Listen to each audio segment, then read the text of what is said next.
Glória a Deus. Estamos diante de mais uma lição, lembrando que nós estamos aí estudando sobre os ataques contra a Igreja de Cristo. E dentre esses ataques, a semana passada nós falamos, inclusive nós estávamos dando a aula aqui com vocês, né? O assunto sobre as imoralidades sexuais, algumas abordagens, alguns tópicos, e nós estamos aqui, portanto, hoje com um tema muito bom, muito interessante, que não é complexo, embora os homens e as religiões criem complexidade dentro do assunto. O interessante de tudo é o seguinte: a Bíblia, ela trata de todos os assuntos abertamente, com clareza. E aí as religiões dão preferência em tratar dos assuntos com cortina, ou não tratar dos assuntos. Nós estamos diante de um cenário de lições e de temas que já faz muitos anos que a igreja não aborda. Aliás, por muitos anos a igreja não abordava assuntos relacionados àquilo que se chamava de tabu, aquilo que se chamava de neutralidade, não é? Tratava assim com muitos arrudeios, e em muitos casos era tratado com muita religiosidade que não estava à luz das Escrituras. Então hoje, por se multiplicar a iniquidade, a Bíblia diz, o amor de muitos esfriará, e nós estamos vivendo uma época de banalização de valores. E essas banalizações dos valores têm chegado até o meio cristão, têm chegado até a Igreja de Cristo. Tudo aquilo que se trata em uma sociedade, em um estado, em um país, em uma nação, em um povo, tem que ser tratado dentro da comunidade igreja. A igreja, ou seja, o nosso nome, eclésia ou igreja, ele deriva de tirados para fora. Mas nós não fomos tirados para fora da comunidade, nós não moramos extraterra, nós estamos aqui. E todos os assuntos convenientes a uma nação, conveniente a um povo, a uma organização, tudo aquilo que é tratado, cívico, social, espiritual, de cunho, de parâmetros das leis legais, tem que ser tratado também no âmbito cristão. Eu vou repetir: tirados para fora não quer dizer que nós estamos livres de, no meio da nossa comunidade, ter assuntos relacionados com o nosso dia a dia que acontece lá fora. Porque nós somos gente como qualquer gente, somos pessoas como todas as outras. Então, Salomão foi bem sábio ao dizer: o que acontece com o ímpio acontece com o justo. Em outras versões, o que acontece com os gentios acontece com os hebreus. Tudo aquilo, a mesma forma que nasce um gentio, nasce um cristão. A mesma maneira pela qual um foi gerado, o outro foi gerado. Então não somos diferentes coisa nenhuma. Somos uma sociedade, somos um povo.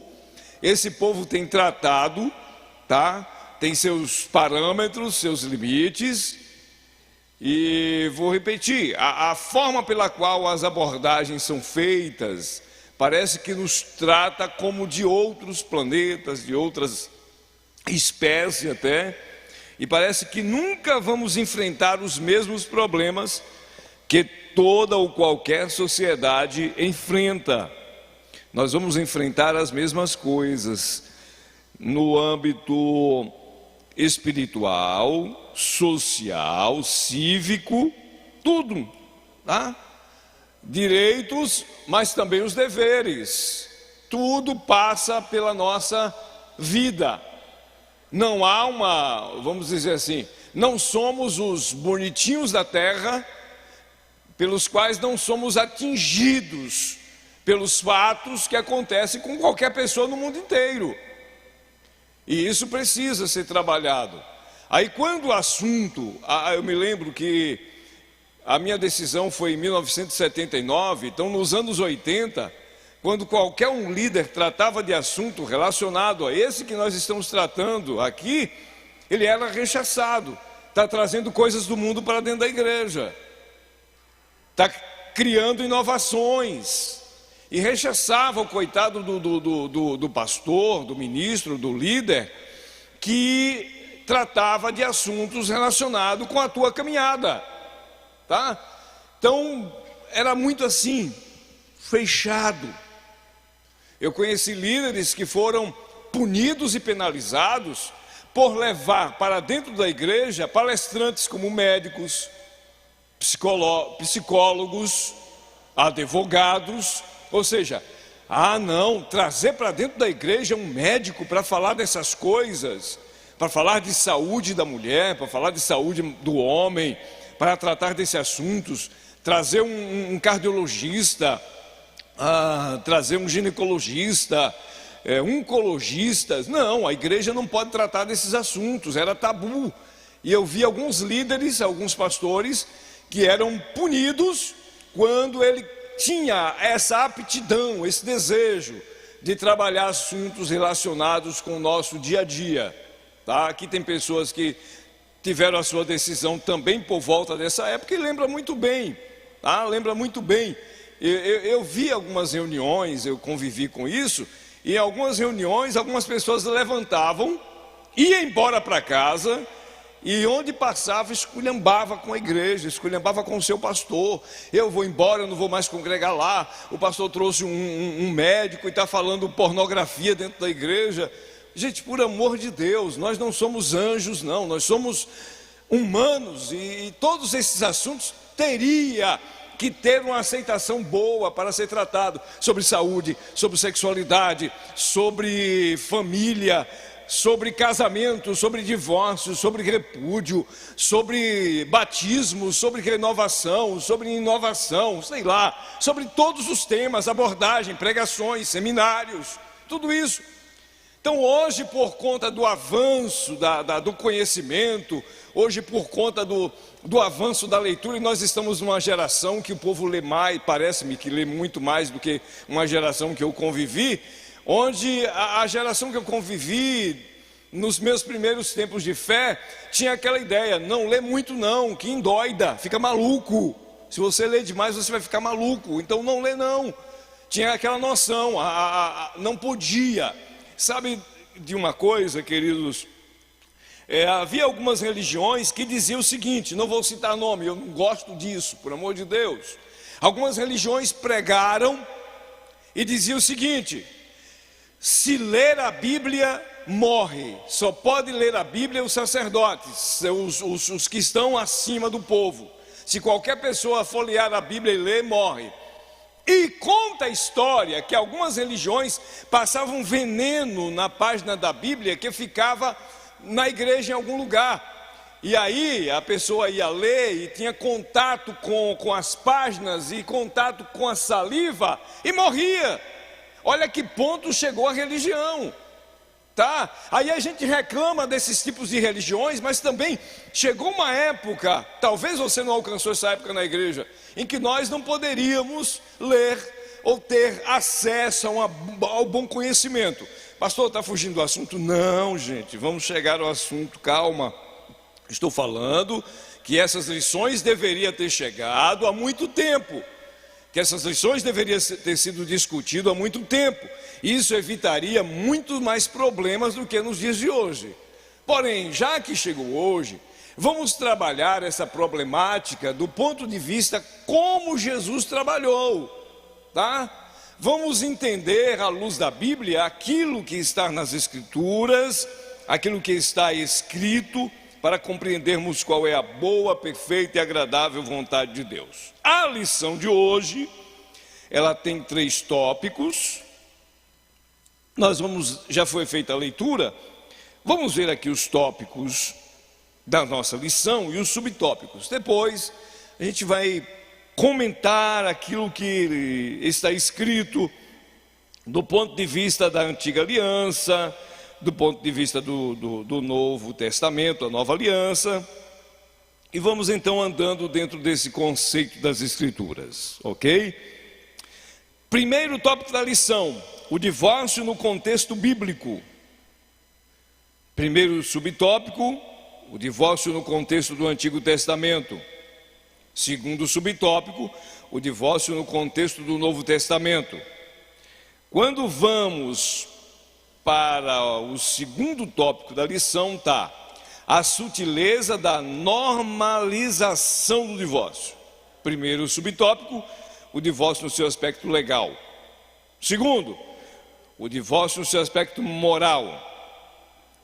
Terceiro subtópico: o divórcio e a prática pastoral.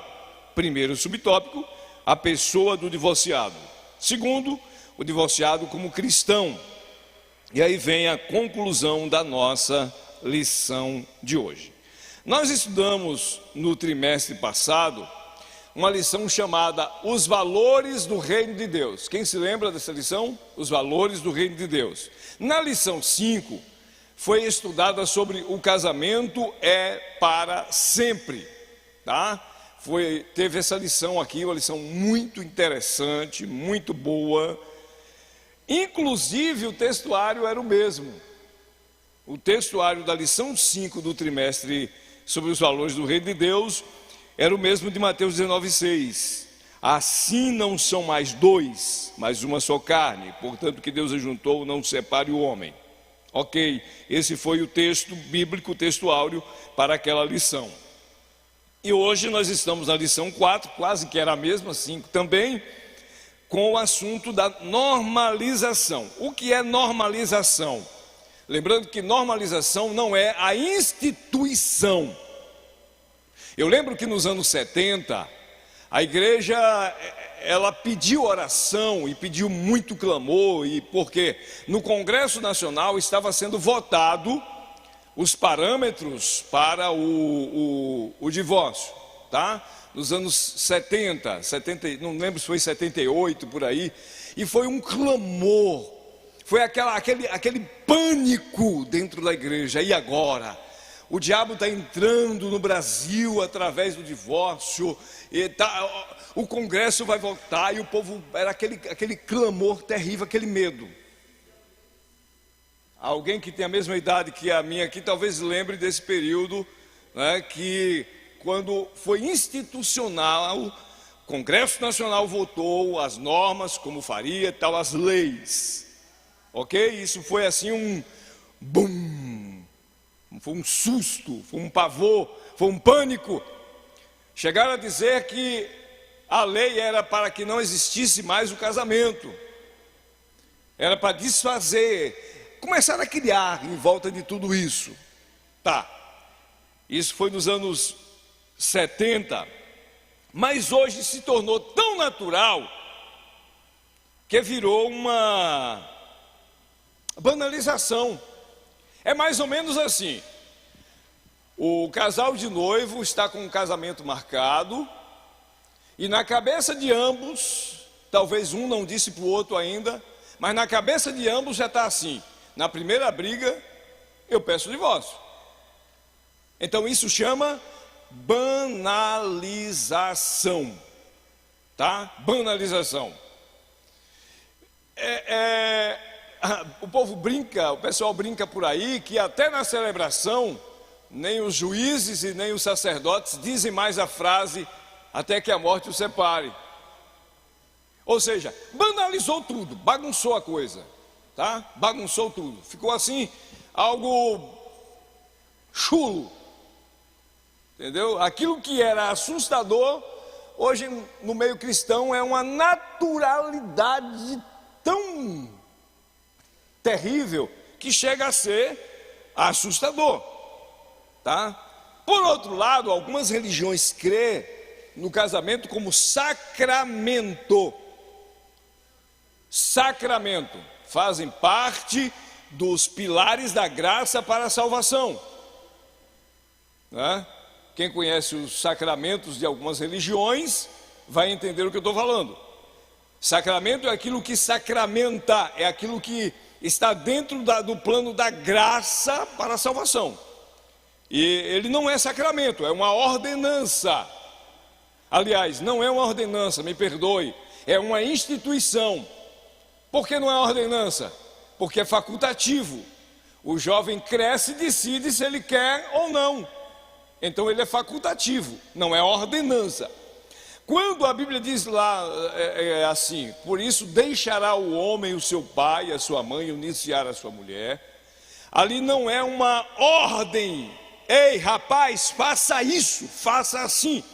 Ordenança é aquilo que Jesus disse, ide. Ordenança é aquilo que Jesus disse, faça. Ordenança é aquilo que está escrito como ordem, fazei isto todas as vezes. Ide fazer discípulos, ide batizar, isso é ordenança. Quando está escrito, por isso deixará o homem o seu pai e sua mãe unir-se-á a sua mulher, ali está mostrando como acontece naturalmente na vida do homem. Então é uma instituição. Quem primeiro instituiu o casamento foi Deus. Viu Deus que não era bom o homem estar só, criou uma adjutora, uniu-os, tá? Uniu-os, e a partir dali Deus então disse, crescei, multiplicai, enchei a terra. A instituição do casamento é divina, é bíblica, não é sacramento e não é ordenança, mas é um pilar para o crescimento da família, da sociedade, de uma nação e de um povo. São os pilares principais, tá? O assunto em pauta, que não é sigilo, que não é, vamos dizer assim, estranho a ninguém. Se perguntar hoje, a partir da idade de escola, para um garoto, para uma menina, para um menino, ele já sabe dizer o que é, porque dentro das próprias escolas já é trabalhado essa noção. Tá, e o que as Escrituras diz? O que a Bíblia condena, o que a Bíblia explica, o que a Bíblia nos ensina, o que a Bíblia nos diz a respeito de. Eu estava lendo aqui alguns assuntos do capítulo do nosso credo que trata sobre o divórcio, sobre o casamento, sobre a família. E eu acho que a igreja precisa renovar esse código, a igreja precisa atualizar esse código para nós tratarmos aqueles que chegam, porque estão esquecidos, tá? Não está aí dentro. Eu não achei dentro do código das Assembleias de Deus a problemática que trata daqueles que chegam. E a forma que trata essas pessoas, ou não tratam, ou desprezam, é uma forma também cruel como o assunto é tratado. Tá, não é bíblico, não é a ideia de Deus, ok, mas também não é a ideia de Deus que a igreja de Cristo abandone essas pessoas. Se não é a ideia de Deus que haja o rompimento de uma família, também não é a ideia de Deus que a igreja o vejam como o que, meu Deus? Como é que... assim, chega, hoje eu vou repetir, algumas coisas melhoraram, outras banalizaram, mas quando antigamente chegava uma família ou uma pessoa que tinha problema, que teve problema no casamento e tinha a carta de divórcio, essa pessoa não podia participar da Santa Ceia, não era batizada, tinha uma série de problemas dentro da comunidade chamada igreja.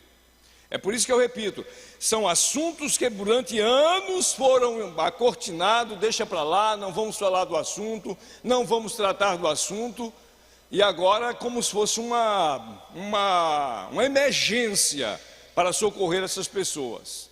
É uma emergência. Eu não achei não, presidente. Se o senhor der uma olhada aí, me procure aí, ver se me ajude, diga, não, pastor, está aqui. A lição tem um parágrafo aqui, que parece-me, pelo que eu vi, pelo que eu li, vai dar uma pincelada nisso. Mas vamos lá. Repetindo, não é uma ordenança, é facultativo, e é outra coisa interessante, porque se um jovem, na comunidade cristã, se um rapaz, ele diz assim, eu não quero casar-me, eu quero ser igual o meu tio fulano de tal, eu quero ser solteiro pro resto da vida, ele também é discriminado. Se a moça disser, eu quero ficar para titia, que esse não seja o caso, não é o caso da maioria, ela também é discriminada. Porque para muita gente é uma ordenança, é facultativo, tá? Não é um sacramento. Mas vamos então para o assunto. Nós já lemos dentro do texto de Mateus, e falar disso aqui, muita gente se assusta até. A língua portuguesa e o hebraico e grego às vezes contradizem alguns pontos aqui dentro desse texto que foi lido, tá? Às vezes tem aqui alguma, não digo divergência, mas a proximidade pelo assunto, o assunto está mais distante um pouco daquilo, ou da maneira como ele foi tratado desde a antiguidade, tá? Por exemplo, vamos lá. E aconteceu que, concluindo Jesus esse discurso, versículo 1, qual era o discurso de Jesus antes desse assunto? Jesus estava falando sobre ovelha desgarrada e sobre perdão. Viu que aí o versículo começou com essa frase? E aconteceu que, concluindo Jesus esses discursos, Jesus falava da ovelha desgarrada, Jesus falava do perdão. E aí Jesus entra para um assunto que é sobre o casamento. Perguntaram a Jesus, os fariseus chegaram para Jesus para tratar desse assunto, sobre repúdio e sobre o divórcio, que tinha nascido na época da lei de Moisés. E nós tivemos uma lição aqui, agora não, mas daqui a pouquinho nós vamos pedir o pessoal da mídia, e eu vou pedir também ao pessoal da escola bíblica, para no final da aula, pegar o link da lição 5 do trimestre passado, que tratamos do assunto casamento, a lição 5, pegar o link que está lá no YouTube, agora não, só deixa para o final da aula, tá? E colocar nos grupos da escola bíblica, e colocar para quem está em casa nos canais do YouTube, dar uma assistida de novo na lição 5 do trimestre passado, que tratava sobre casamento, e foi tratado sobre repúdio, divórcio, adultério e dureza de coração. Parece que aquela lição poderia ser aplicada hoje. Se nós estivéssemos aqui, o telão funcionando, poderia trazer aquela lição complexa para cá. Porque, vou repetir, o assunto ainda é acortinado, é jogado uma coberta por cima, tá? Não é trabalhado. E é muito mais complicado as sequelas que acontecem nas famílias, e as problemáticas da dureza de coração, e as problemáticas da religiosidade com o repúdio e etc., que é diferente do divórcio. E aí o que acontece? Por conta da prática religiosa, as pessoas cometem um mal maior, não dizendo que as duas coisas são legais diante de Deus, não. Mas existem casos e casos. Imagine você, tá, você é pastor, é uma pastora de uma igreja com 100 pessoas. E aí o que é que acontece, gente? Se coloque no lugar de uma pastora ou de um pastor, por favor. Coloque assim, eu sou pastor ou eu sou pastora. Você pastoreia a igreja de 100 pessoas. Aí chega uma de suas ovelhas e pede um gabinete pastoral, e essa ovelha, ela relata que, desde que casou, sofre abusos do seu próprio marido, porque tem relações sexuais que são abusivas dentro do casamento, tá? Sofre abusos, sofre traições, sofre agressões morais e físicas, O camarada não traz alimentação para dentro de casa, a mulher quem trabalha, e além do mais ela é quem sustenta. Eu conheci um caso de uma senhora que até o cigarro era ela que comprava. Ela trabalhava, fazia feira, era ameaçada por ele. Toda vez que ela queria ir para a igreja, ele pegava um facão e ficava amolando no quintal de casa. Você como pastor e pastora, como você trabalharia esses abusos dentro de uma família? À luz da Bíblia, o que você aconselharia? Então, não é fácil o assunto. Para os críticos é fácil. Para aqueles que estão na internet agora lá criticando, é muito fácil. O difícil é colocar na volta da mesa quando está na sua pele.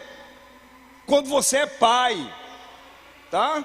Quando você é pai e vê seu filho ou sua filha sofrendo coisas que nem Deus aceita. Aí é diferente, né? Aí é diferente. E isso eu vi com os meus olhos. Aqueles, nos anos 80 também, líderes que demonizavam qualquer pessoa que chegasse na igreja divorciado. Mas no dia que o problema foi na filha, não, minha filha não. Está entendendo a hipocrisia da coisa? Eu vou repetir. É sagrado, é divino, foi instituído por Deus, é indissolúvel, mas existe alguns critérios a ser observado e que, por questões de talvez traduções, e vamos lá agora, os fariseus chegaram para Jesus e disseram: é lícito repudiar. O repúdio aconteceu desde os primórdios do templo. O pastor trabalhou aqui essa escola na lição 5 do trimestre passado. O repúdio ele é muito antigo, muito. Eu conheci um líder, eu não vou falar aqui. Eu conheci um líder religioso de uma grande denominação. A esposa o repudiou e botou para fora de casa. Por muita ilegalidade que fiz, ele ficou morando num quartinho no fundo da casa. Repudiado. Ela levava lá o café, o almoço, a janta, e ele passou por uma grande igreja até morrer. Mas ele não saiu, ela botou para fora, ele não saiu para não causar um escândalo de tomarem até a própria igreja, está vivendo. Para todo mundo, ele estava vivendo. Aí, como isso é visto pela igreja? Irmãos, tem cada barbaridade nesse mundo que vocês não fazem noção. Então vamos lá. Quando perguntaram a Jesus sobre repúdio, e Jesus trata da problemática do ponto de vista da lei.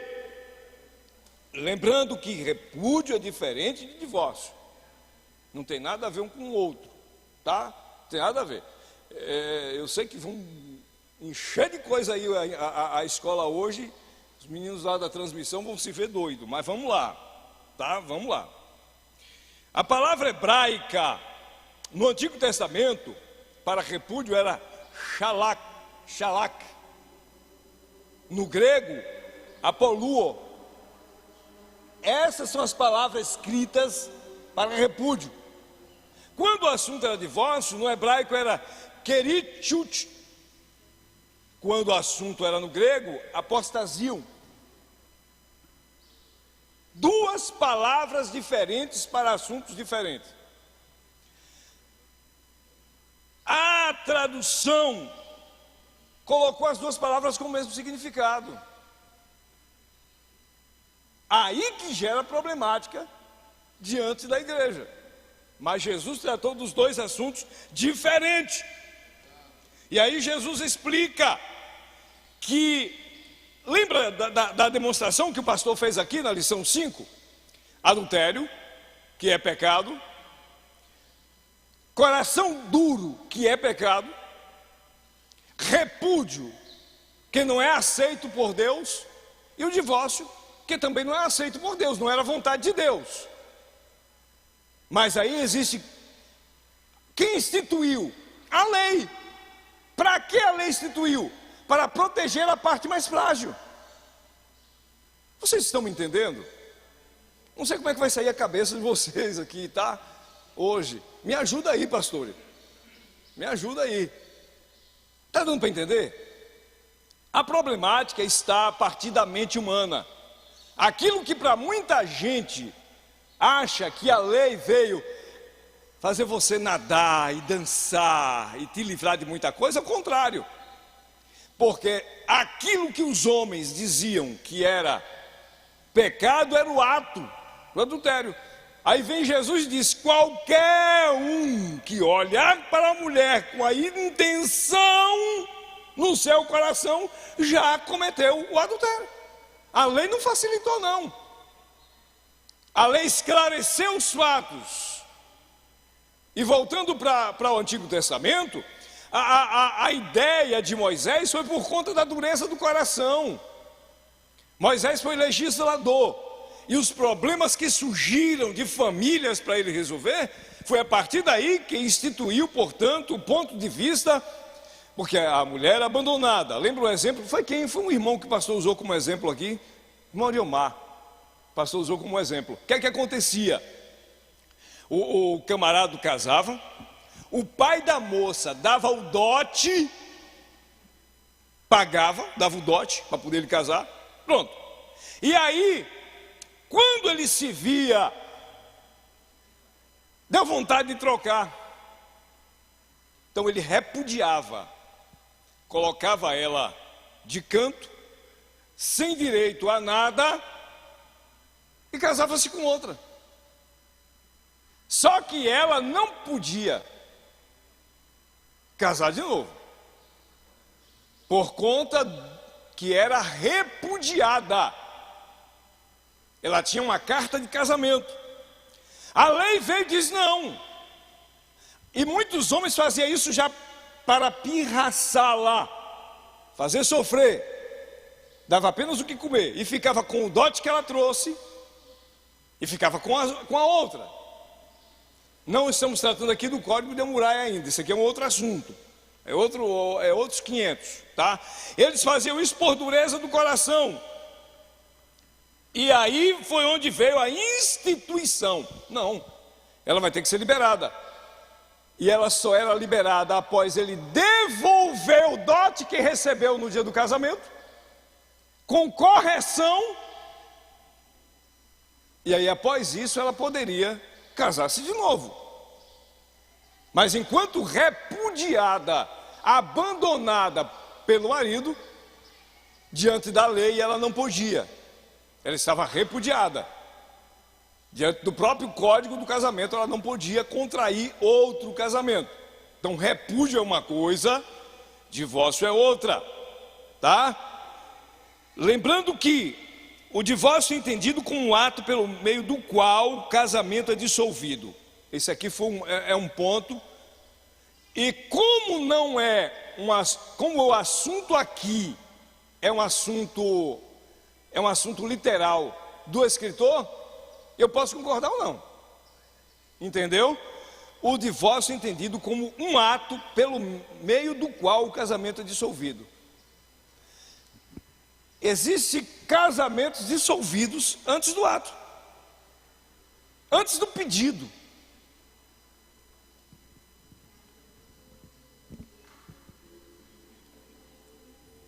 Quantas mulheres, quantas famílias. Deixa eu te fazer uma pergunta aqui. Vou fazer uma pergunta, você de casa responde, você daqui não precisa responder, mas responda para dentro de si mesmo. Tá. Eu não vou pegar ninguém como exemplo, não. Eu vou dar o nome aqui, um nome fictício. Joaquina. Joaquina é casado com Bartolomeu. Tem 5 filhos.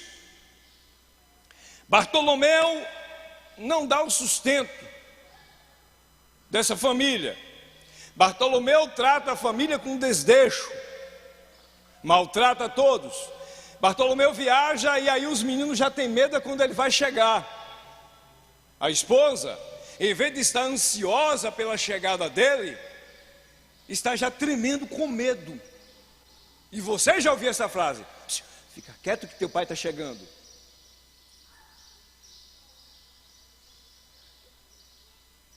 mulheres que estão com feridas abertas desde o dia do casamento, machucadas, maltratadas, esquecidas, abandonadas. E existem casos de homens também, tá, gente? Por amor de Deus, existe. Existe muitos e muitos e muitos também que é ao contrário.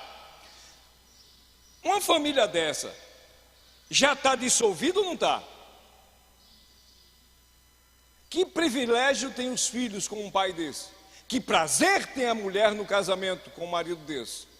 Quem destruiu ou quem acabou, aqui diz que o divórcio é entendido como o ato pelo meio do qual o casamento é dissolvido. E existem muitos casamentos que foram dissolvidos na caminhada. Já foi dissolvido, tá?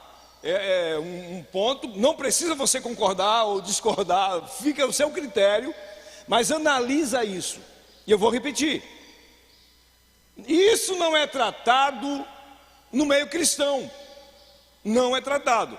Essas lições chegaram assim, tem sido até um tanto, para muita gente, difícil de trabalhar, justamente por conta disso, porque não é trabalhado, não é tratado.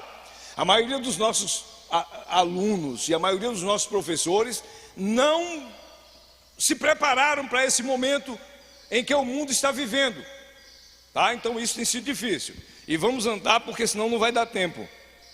Ok, a dissolução, a anulação dos feitos civis, dependendo da cultura dos pressupostos religiosos, praticada da motivação que levou à ruptura. O primeiro tópico tem um subtópico 1 que diz o divórcio no contexto do Antigo Testamento. Eu vou lembrar mais uma vez. No Antigo Testamento, a palavra para divórcio era kerichut, no grego, apostasion. Era diferente do repúdio. Na Antiga Aliança, o plano de Deus para a raça humana é que o casamento fosse monogâmico e vitalício. E fez Deus o homem e fez Deus uma mulher. Uniu-os. Uniu-os. Então, monogâmico e vitalício. Ok? Aí vem o texto de Malaquias. Malaquias 2, 16. Os textos de Gênesis 1, 27, 28, 2, 22, 25. Quando Deus fez o homem, fez a mulher e os uniu. E aí o texto de Malaquias, que algumas versões diz assim: porque o Senhor Deus de Israel, porque o Senhor Deus de Israel diz que odeia o repúdio, e também aquele que cobre de violência as suas vestes, diz o Senhor dos Exércitos, portanto, cuidai de vós mesmos e não sejais infiéis. Vamos voltar para o aspecto religioso. Israel tinha um pacto com Deus, ok? Através de Abraão, a partir de Abraão, tá bom? A partir de Abraão. Se alguma coisa, professor, tiver fora, me dá um sinal e me mostra aí, tá? Me ajude. A partir de Abraão, ok? E aí veio Abraão, Isaac, Jacó, a partir de Jacó, Israel, e Deus fez um pacto com aquela nação Israel, para dela nascer o Messias. Israel tinha um casamento com Deus. E Israel traiu Deus várias vezes, indo após outros deuses, a partir da caminhada no deserto, ao Moisés subir no monte. Enquanto Moisés demorava em comunhão com Deus, cá embaixo, Israel pressionou Arão para fazer um bezerro de ouro e adorar, porque eles queriam um Deus igual aos deuses das outras nações. E durante a caminhada, eles trocaram, eles se prostituíram. Isso era considerado diante de Deus como adultério. Trair Deus com outros deuses, com outras religiões. Aí Deus chama o profeta Oséias para fazer uma hipérbole. Manda Oséias casar com uma mulher adúltera, ir no prostíbulo, escolher uma mulher adúltera, casar com ela e ter filho. Ela teve toda a regalia, toda um lar, uma família, mas mesmo assim, ela voltou para o prostíbulo. Aí Deus disse a Oséias: o meu povo fez a mesma coisa comigo, vai e busca Gomer de novo. Ele foi e buscou de novo. E ela tornou a voltar de novo para o prostíbulo. E Deus então comparou o casamento de Oséias com Gomer com o seu casamento com Israel. Aí chega uma hora que Deus diz para Israel: eu vou te repudiar. Eu vou te repudiar. Ou seja, eu vou te deixar de lado. Está aqui, ó. Não te quero. Não te quero. Se você não se arrependeu, não te quero. Mas assim como Gomer mostrou arrependimento e voltou, Israel voltava e tornava a voltar. E ficou assim, nessa balança de ida e volta. Aí depois de muito tempo, Deus deu carta de divórcio para Israel. E aí Deus criou a igreja e fez uma aliança conosco. Ninguém deu um glória, meu Deus do céu. Deus fez a nova aliança, por isso que é chamado de nova aliança. Um novo casamento. Um novo casamento. Assim é a diferença entre o repúdio e o divórcio. Por conta do repúdio, que no repúdio ficava, uma das partes perdia. No repúdio, uma das partes não podia casar-se de novo. O homem contraía outro casamento, a mulher não podia. Tá? Então, Deus, porque o Senhor Deus de Israel diz que odeia o repúdio, o abandono. Assim como Deus também não concorda nem com uma coisa nem com outra. Agora, tem um segredo aqui. Mateus 19:6, Jesus deixa uma coisa bem clara: o que Deus ajuntou, não separa o homem. Tá. Quem alcançou o tempo? Vamos dizer que aqui está, deixa eu trocar o nome de vocês, Pedrinho e Maria Nete, filha de seu Francisco e filho de seu João. E os pais é que faziam o casamento. Um não ia com a cara do outro, mas casaram obrigados. Tá, tem outra situação. Quem alcançou o tempo de que se um casal de jovens errasse, estavam namorando, não se gostava, namorico, que infelizmente acontece isso, e aconteceu que fornicaram. Quem lembra do tempo que era obrigado casar? Alcançou esse tempo? Obrigatoriamente. Ou seja, até num caso de violência sexual, de estupro. A moça foi estuprada. O pai chamava os seus capangas, ia cercar e buscar o rapaz onde encontrasse. Você vai ter que casar com minha filha. Eram episódios da vida que não está dentro do texto de Mateus 19. Não foi Deus que a juntou. Por conta de que ela estava noiva, e dias antes do casamento, o noivo rompeu. E meu pai foi lá e fez casar. E depois? E depois ela sofreu muito, tomando. Aí. É aquilo que eu disse no início. Quando o assunto, dentro da religião, quando o assunto é o teu filho, a religião trata com severidade. Estou falando isso, não tenho medo de falar. Quando o assunto é na pele dos religiosos, é tratado de outro jeito. É isso que é inaceitável.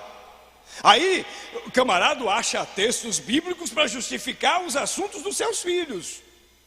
Mas o assunto em geral de uma comunidade de membros, de uma comunidade da igreja, aí é diferente. Tá? Aí é diferente. Por isso que eu acho que esse credo está ultrapassado. E quem está... Você achou alguma coisa relacionada a esse assunto? No credo, não. Como trabalhar essas pessoas que chegam sofridas, machucadas? Como tratar? Como tratar isso? O divórcio no contexto do Antigo Testamento, da Antiga Aliança, o plano de Deus para a raça humana é que o casamento fosse monogâmico e vitalício. Malaquias diz que Deus odeia o repúdio. Contudo, em certos casos o divórcio era previsto e em outros aparece como uma permissão. Deuteronômio 24, 1 e 4, eu acredito que você leu. O texto afirma que uma das condições para o divórcio era o marido encontrar coisa feia, escândalo. A esposa hebraica, a expressão hebraica para coisa feia possuía o sentido de nudez ou coisa vergonhosa. Deixa eu dizer uma coisa para vocês. É uma bênção, tá? É uma bênção nós termos as escrituras em nossas mãos, extraordinário. Mas os tradutores ficaram com vergonha de escrever os textos na língua original. E isso às vezes gera um problema. Tá? Isso às vezes, eles colocavam ali uma coisa, tinham medo de se tornar escândalo e colocar isso nas escrituras sagradas. Pega uma Bíblia da língua original e vai ler ela ao pé da letra como está escrito. A Bíblia trata desses assuntos com maior clareza. Tá? Aquele texto lá de Noé e o filho e cão. Vai ler no original para você ver se não está bem claro o que foi que aconteceu ali. Só que os nossos tradutores tentaram amenizar a situação para não ser feio. Entendeu? Não ficar muito feia a coisa.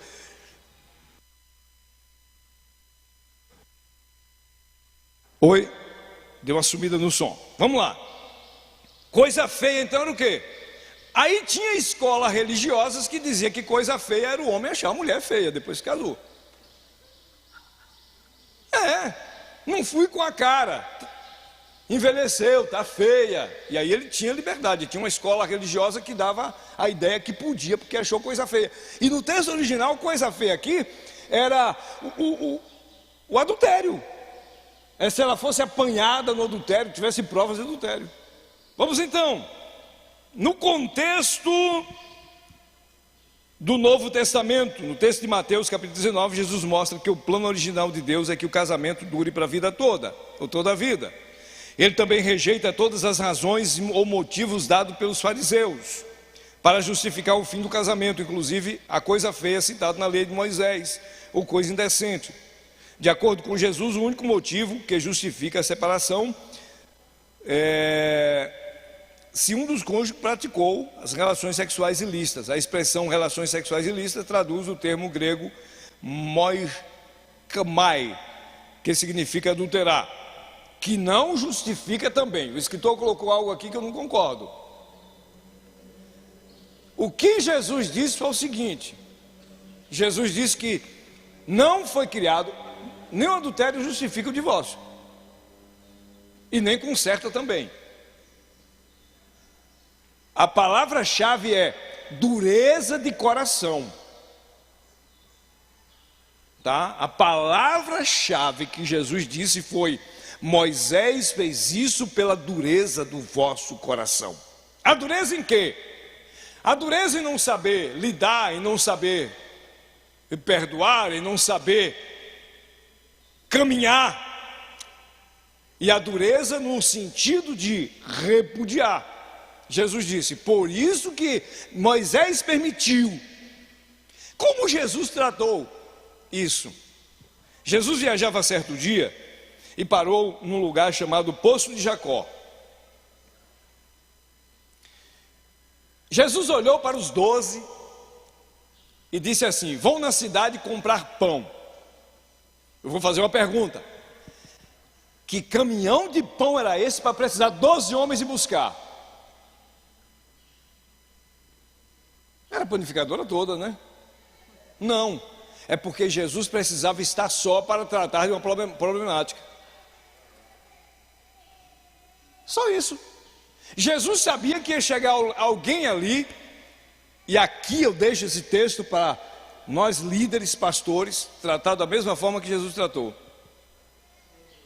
A mulher chega para tirar água, Jesus começa a conversar, e a mulher então samaritano não podia conversar com o judeu, com o israelita.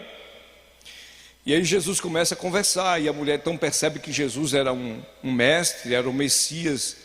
Aí Jesus lança a chave, a senha. Faz o seguinte, mulher, vai em Samaria, lá na tua cidade, chama teu marido e vem cá para a gente conversar. Aí a mulher disse assim: não, Senhor, eu não tenho marido. Aí Jesus foi e disse assim: tu és verdadeira, tu falou a verdade. Tu tiveste 5 maridos. O homem que tu agora convive não é teu marido. E aí um monte de pregador chama aquela mulher de adúltera e de prostituta. Bonitinhos, né? Onde acharam isso na Bíblia? E muita gente até hoje ainda acha. Jesus disse que ela era uma prostituta? Ela estava em um relacionamento que não era lícito. Jesus disse: tu fosse casada 5 vezes, casada, tu teve 5 maridos. O que Jesus estava condenando era o relacionamento do momento. O que tu tens agora não é teu marido. Tu falou a verdade. Era normal e natural, no período da antiga aliança, esses fatos das mulheres serem abandonadas pelos homens, como é hoje. Quantas mulheres que estão sozinhas criando os filhos sozinhos, os homens sumiram de casa. Quantos casos existem hoje? Então aquela mulher casou 5 vezes. Ei, eu vou repetir. Jesus disse assim: tu casou 5 vezes. Jesus condenou ela por isso? Condenou ou não condenou? Acharam condenação no texto? Não. Jesus não está dando legalidade para fazer isso. Mas Jesus viu aquela mulher sinceridade. Jesus disse assim: o que agora tu tem não é teu marido. Então, em Israel era natural isso acontecer, vou repetir, naquela época. E aí era lhe dado carta de divórcio. E por conta disso, ela podia casar com outro. Ok. Quantas feridas tinha aquela mulher no coração? Quantas dores aquela mulher samaritana tinha? Quantas mágoas? Aí ela não quis casar de novo. Se juntou com um camarada que não era marido dela. Aí Jesus disse: tu falou a verdade. O que agora tu tem não é teu marido. Mas Jesus tratou com tanto zelo, com tanto cuidado aquela mulher, que seria bom se as mulheres de hoje, os líderes, como Jesus foi pastor dela, tratasse da mesma forma esses assuntos. Era uma samaritana e Jesus cuidou com todo o amor. Eu creio que aquela mulher tinha muitas feridas, gente, nesses relacionamentos, nesses casamentos que ela viveu, tá? Então aquilo que é chamado de problemática, Jesus tratou com tanta facilidade. Jesus tratou com tanta paz.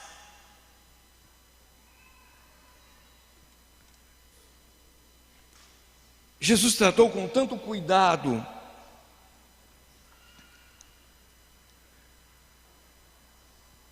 E aí, no tópico 2 tem aqui, o escritor colocou sobre a declaração de fé das Assembleias de Deus, que reconhece a legitimidade de um novo casamento quando o motivo do fim do primeiro foi o adultério. No contexto das cartas de Paulo, o casamento também é para a vida toda. Contudo, o apóstolo trata de outras situações, não contempladas nos evangelhos, que é sobre o casamento de pessoas com julgo desigual, infiel, fiel com fiel. E aí ele diz o seguinte: se o marido descrente, a mulher se converteu e o marido não quer conviver com ela, que ela o libere, mas se quiser, que continue. E aí a Bíblia diz, e Paulo escreveu sobre isso, Paulo deixou bem claro: pelo casamento, o leito é santificado pela esposa crente, tá? Porque é outro problema dentro da igreja que vocês não fazem ideia. Conheço líderes que aconselham irmãs que são crentes a não conviver maritalmente com o seu esposo porque ele é descrente. Aí ele diz assim: como é que a senhora vai dormir com um homem que é beberrão, que é cachaceiro, que é fumante, que é não sei o quê, que é não sei o quê, que é não sei o quê, a senhora sendo o templo do Espírito Santo? E está errado isso. A Bíblia não está dando margem para a irmã se converter, o marido não quer saber de Jesus. Está errado, essa liderança aí está longe dos planos de Deus. A Bíblia diz que o leito, a esposa crente santifica o seu matrimônio, caso o seu marido não seja crente, e vice-versa. Irmãos, enfim, a religião ela traz tanto arrudeios para tratar de assuntos bíblicos. Rapidinho, segure aí, deixa eu chegar aqui a um assunto. Depois do Covid, se eu não tiver cuidado, eu esqueço, tá? Então, eu vou repetir o que eu disse no início, quase eu perco. Essa palavra, a sutileza da normalização. Então o problema é isso aqui, eu disse no início.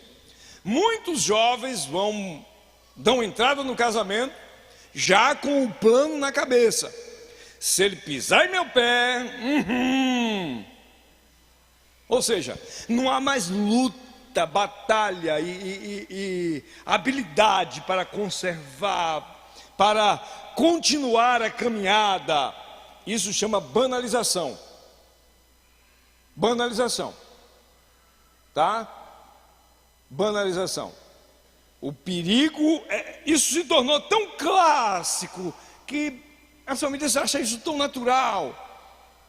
E não é natural. É o contrário do natural. O natural diz que é por aqui, é para sempre. Tá.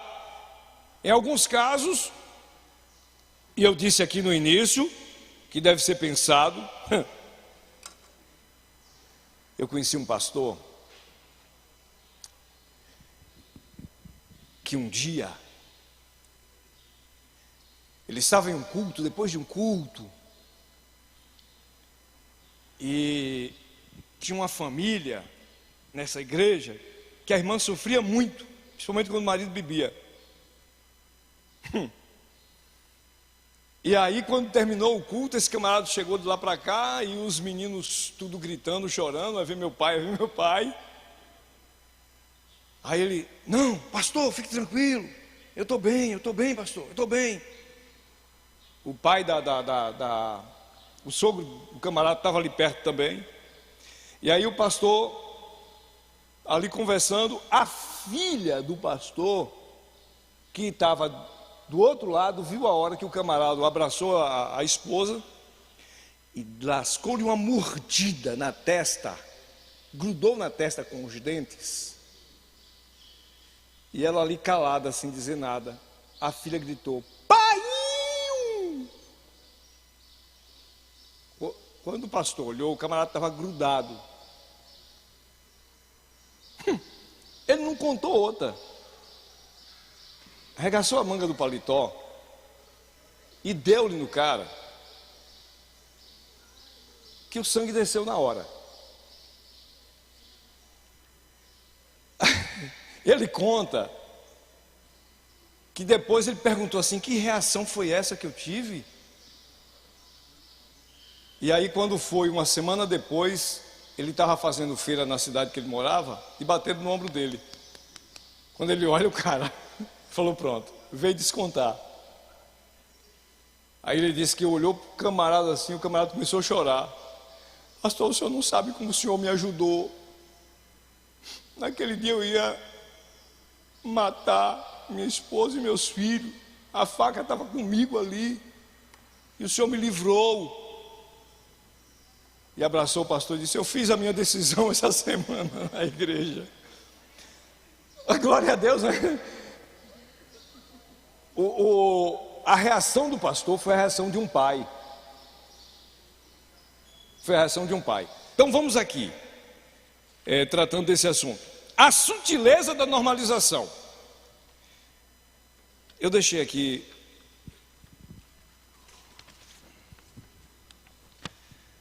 A Bíblia. Tá. A instituição, primeiro, o casamento é instituído e não é uma ordenança, é espiritual, físico, emocional e psicológico. Tá? Algumas denominações, literalmente, não sei hoje, obrigavam os jovens a casar bem cedinho. Obrigavam. Algumas delas ainda escolhia. Denominação evangélica, tá, gente? Denominação evangélica. Escolhia. E aí surgiam aquelas ideias de profetadas. Fulano de tal vai casar com fulano de tal. Eles tratavam do assunto de casar na força. Mas quando o problema acontecia, me pergunta o que é que acontecia aí. Pergunta para perguntar, o que é que acontecia, pastor? Excluíam da igreja. São problemáticas que acurtinaram ao longo dos tempos. A igreja vai precisar trabalhar isso agora, para evitar as sutilezas do diabo contra a família. Tá? Vamos precisar falar abertamente, claramente.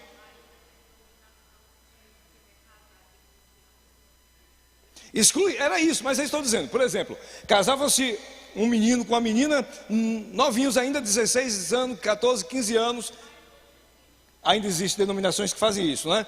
Casavam, ok.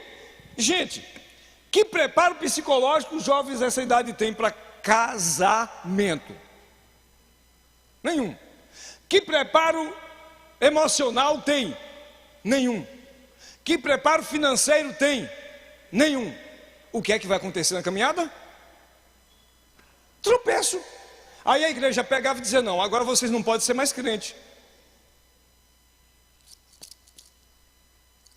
Outra problemática para tratar essas pessoas. Problemas só se multiplicavam. A partir da Constituição de 88, passou-se a permitir divorciar-se e casar quantas vezes fosse preciso no aspecto legal da legislação brasileira. É muito mais fácil alguém se divorciar e se casar novamente.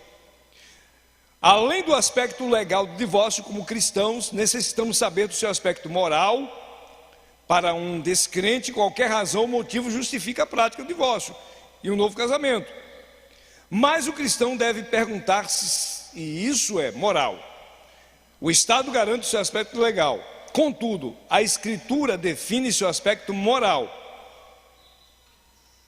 Aí eu escrevi, a Constituição trata do assunto contratual.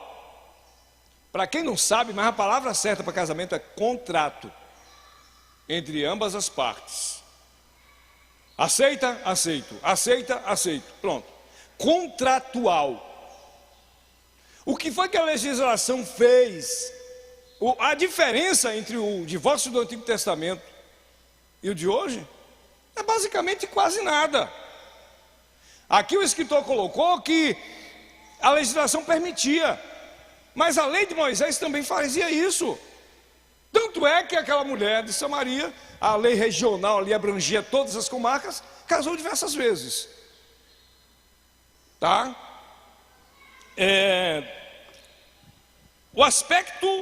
O crente pode fazer isso, o aspecto legal disso, e no caso de líderes, eu vou repetir, esse assunto precisa ser trabalhado. E eu conheço pessoas assim, que eram mas tão radicais no assunto, que não se permitia ser pastoreado por líderes que sofreram rompimento do casamento. Só que a pessoa que era tão radical nesse assunto, precisou passar também pelo rompimento do dela. E agora, vai congregar também? Ou não? São perguntas, são coisas assim que fica solto no ar. Como o cristianismo tem que lidar atualmente com essa situação? Quem passou por um processo de divórcio, os filhos, as crianças, eu vou repetir, olha gente, a repetição ajuda muito. Muito. Eu não sei desenhar não. Vamos tentar fazer aqui, improvisar uma cobertura de uma casa, não vai conseguir não. Será que vai? Tem que fazer mais 2 dobras aqui para tentar montar um pré-telhado. Será que agora fica? Tá. Vamos tentar fazer aqui uma demonstração sobre essa questão que falou aqui. Ok. Suponhamos que aqui é uma casa. E aqui esteja. Ok. Subiu aqui você.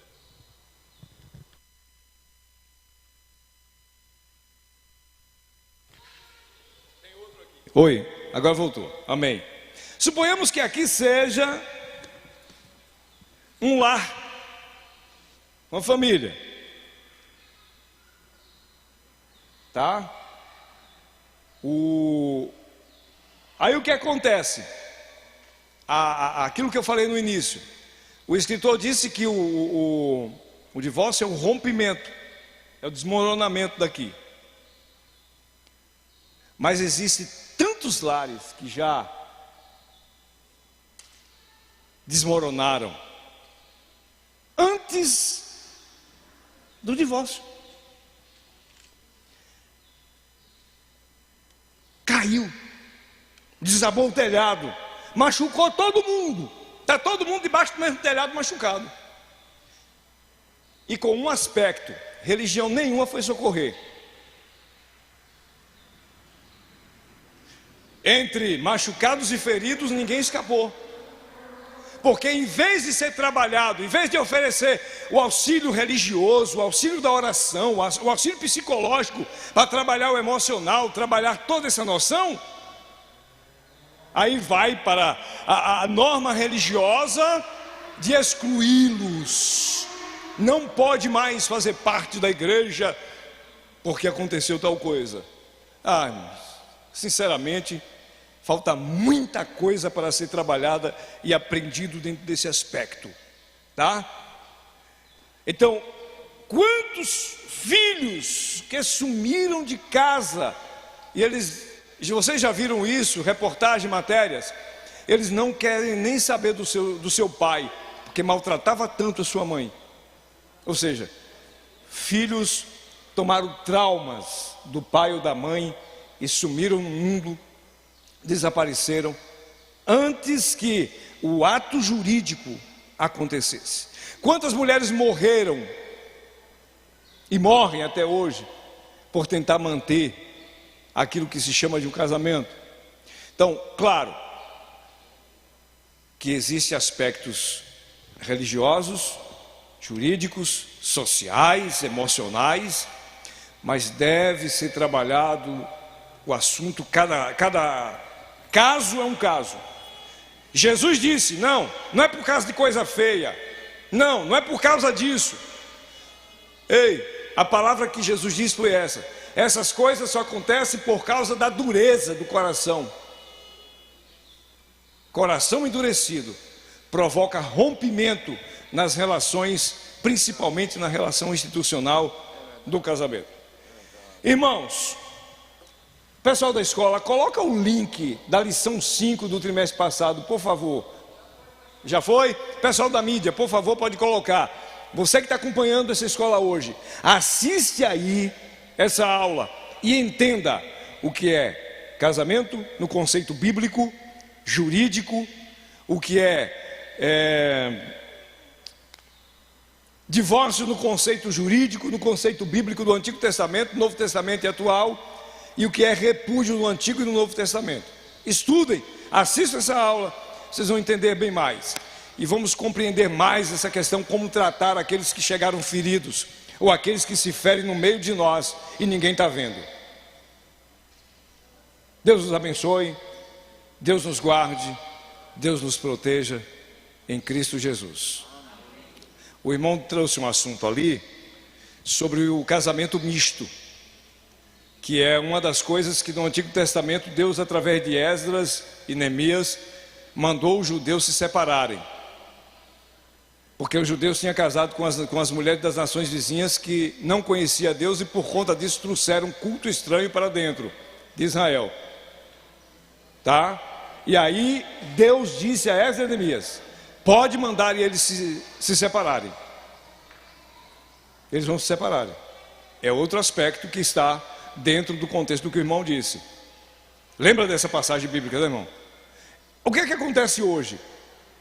Na hora de escolher o casamento, muitos jovens se iludem e casam com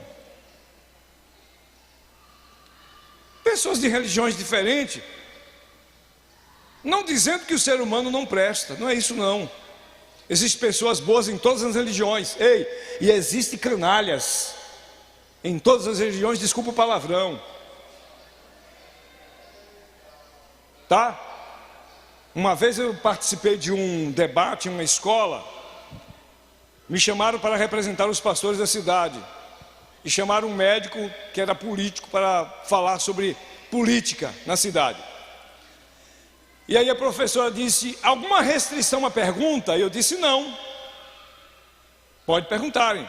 E os alunos foram perguntando sobre a igreja da reforma, sobre a igreja protestante, sobre isso, sobre aquilo. O médico, amigo, político, ele me veio com a seguinte pergunta. Ele primeiro olhou para a professora e disse: eu, como convidado, assim como o Zé, posso fazer uma pergunta para ele? E a professora disse: vai depender dele. E eu falei: pode, doutor, pode fazer. E ele disse assim: José, tem um programa de televisão que diz assim: pequenas empresas, grandes negócios. E tem um jargão aí fora que diz pequenas igrejas, grandes negócios. É verdade? Vocês acham que eu disse o que para ele? E eu disse assim: antes de eu responder a tua pergunta, eu vou te fazer duas. Existem políticos corruptos e políticos sérios? Que ele era político, tá? Ele disse: sim. Existem bons médicos e charlatões? E ele disse: existe. Falei: pois é, existem bons líderes e falsos líderes. Respondido, doutor? E ele: respondido. A questão é não fugir do problema, gente. Entendeu? Então a pergunta dele foi intencional. Foi mais ou menos assim: vou passar a rasteira. Aí Jesus me disse: vai por aqui. Existe gente ruim em todas as religiões, irmãos. Todas as comunidades, gente boa e gente ruim. Não é pelo fato do camarada não ser cristão que não será um bom pai, um bom esposo. Não. Agora, o jovem crente precisa abrir os olhos, porque nessa andança, como o caso de uma moça, conheceu um camarada de uma outra religião, mas aí ele fez uma decisão na igreja que ela congregava. E aí namoraram, noivaram. No dia do casamento, quando o pai foi até o altar e entregou para ele, que ele deu um beijinho nela, disse no ouvido dela assim: é a última vez que você entra numa igreja, tá? Aí ela disse: tá. Na hora da cerimônia, quando o pastor perguntou se era de livre e espontânea vontade, ela disse: não. Entendeu? Foi fácil. É preciso ter cuidado, porque na criação dos filhos vai ter problemas. Então é bom que o jovem cristão escolha pessoas da mesma fé. E olhe lá, tá? Vigia com os camaradas da fé, porque tem gente que fede mais, outros fede menos. Cuidado. Cuidado com essa fé. Vigia, porque depois é bem pior. Irmãos, eu estou aqui preocupado porque eu sei que eu não alcancei aquilo que vocês esperavam, tá? Mas como o assunto já tem mais de 6.000 anos de história, tem mais de 6.000 anos de história, não é em uma hora que nós vamos conseguir resolver, né, irmão Leomar? Não é em uma hora. Vamos tentar melhorar aos pouquinhos tudo isso que a Bíblia nos ensina a respeito desses processos. Perdão pelos minutos a mais. Deus nos ajude e nos guarde em Cristo Jesus.